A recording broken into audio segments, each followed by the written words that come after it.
I've had the Chase Freedom Unlimited for a few years, and there's 7 facts you must know such that you'll know whether this card is right for you and what else you may want to consider. Chase Bank and its portfolio of credit cards have consistently been at the top of the game alongside what many consider its arch nemesis, American Express. Chase has 5 flagship cards. They're going to be the Chase Sapphire Reserve, the Chase Sapphire Preferred, the Chase Slate Edge, the Chase Freedom Flex, and today's card in the spotlight, the Chase Freedom Unlimited.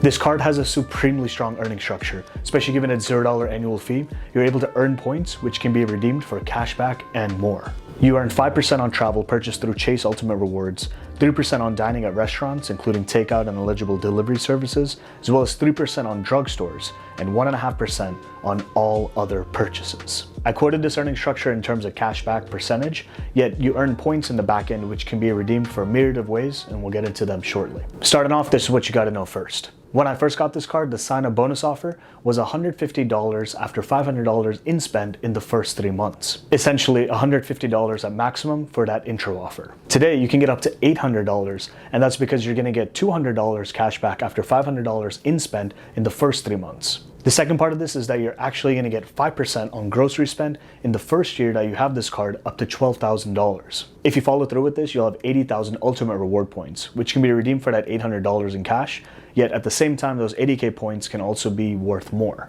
Each and every Chase flagship card has its USP, unique selling point, and the unique selling point of the Chase Freedom Unlimited is that you get 1.5% cash back on all purchases that are in that non-categorical spend. Most other cards give you 1%, and so it may not sound like much, that 0.5%, yet over your lifetime, that can really equate to hundreds or thousands of dollars depending on how you redeem these points. Moving on from there, the points that you're earning with the Chase Freedom Unlimited, there's no expiration and there's no minimum to redeem. This matters because when you look at the likes of Bank of America or Truist, they may have minimum redemption thresholds. For example, with Truist, you may have 2,500 points as a minimum redemption. Or Bank of America, you have $25 for your minimum redemption. What this is saying is, for example, let's say those cards are earning 1.5% as well, like the Chase Freedom Unlimited, you need to spend $1,666 and change, such that you're actually going to get, after 1.5% cash back, that $25 in value. At the same time, let's say you spend $500 on your Freedom Unlimited, then 1.5% of $500 is roughly $7.50. You can take that, go spend it, redeem it for statement credit, or use those points for some other use case.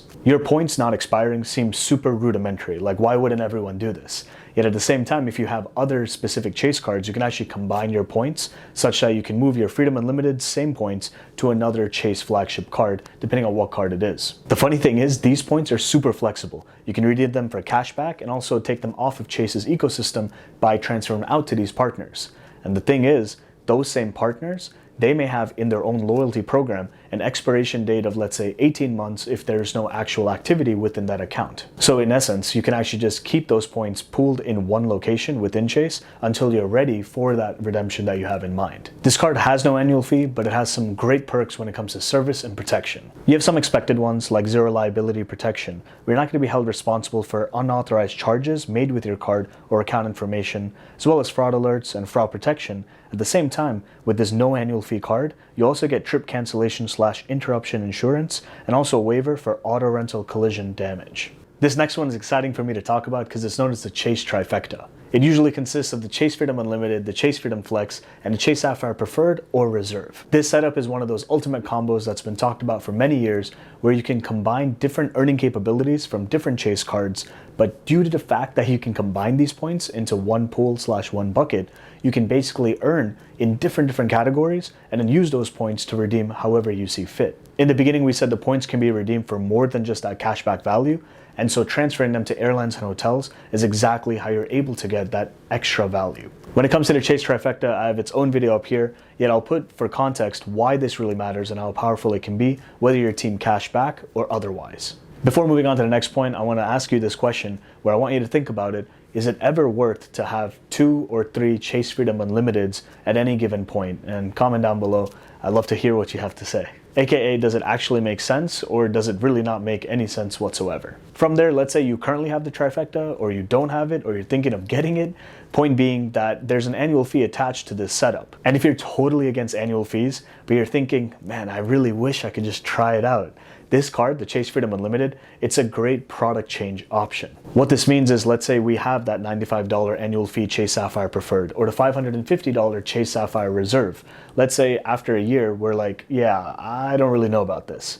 You can basically downgrade that same card to the Chase Freedom Unlimited, which has no annual fee, and this way you're keeping your credit score intact as well as your credit limit intact. The cool thing is that there's a lot of interchangeability within Chase's ecosystem, so this way you're actually never really stuck with that higher annual fee or whatever the case is. You can really just bounce around and try things out. The quote-unquote downside of product changing is that you won't be eligible for those sign-up offer terms. Like this, you're not going to be able to get up to that $800 in value, because you're not going to be able to get the sign-up bonus of $200 after $500 spent in the first 3 months, neither that 5% on grocery spend in the first year. On the other hand, there is no scenario of running your credit or otherwise.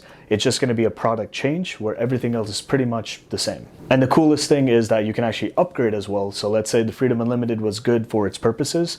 After a year again, you can just upgrade back to the Preferred or the Reserve or whatever you see fit. There are a multitude of cards in the credit card world where they offer you the capability to balance transfer. Essentially, you're able to transfer balance from one credit card to another. Generally speaking, you can't do this within the same issuer. So let's say I have a Chase card number 1, I can't take this same debt and then put it onto Chase card number 2. I can though, for example, take some balance from a Bank of America credit card and then transfer it into Chase. The two main variables for balance transfer, it's going to be time as well as the percentage fee. The length of time just depends on the card and the issuer. Chase Freedom Unlimited's 15-month window has 3% as a fee, yet elsewhere it may be longer, but the thing is their fee may be higher, let's say 4% or 5%. Essentially it comes down to an equation where whichever decision makes more sense for you, that's basically the right one. When it comes to credit cards, debt is usually super associated with this whole concept, so not promoting balance transfers or anything, but just explaining that there is a capability where if it makes sense for you to take advantage of or otherwise, it's out there. You know the usual, don't spend more than you have, don't get into debt, etc., etc.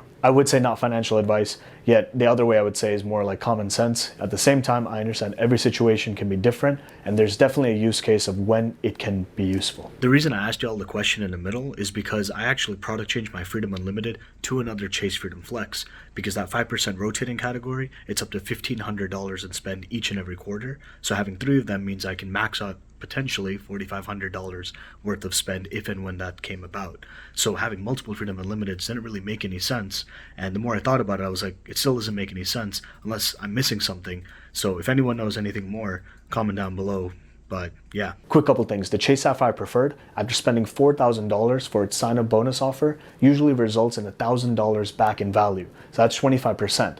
The thing is, I spent $4K and I got $4K in value with that same bonus, essentially resulting in 100% cash back. I'll leave that video here. And if you're still interested in balance transfers, the best card that Chase has to offer is the Chase Slate Edge. And a full video over here. With that, see you in the next one. Peace.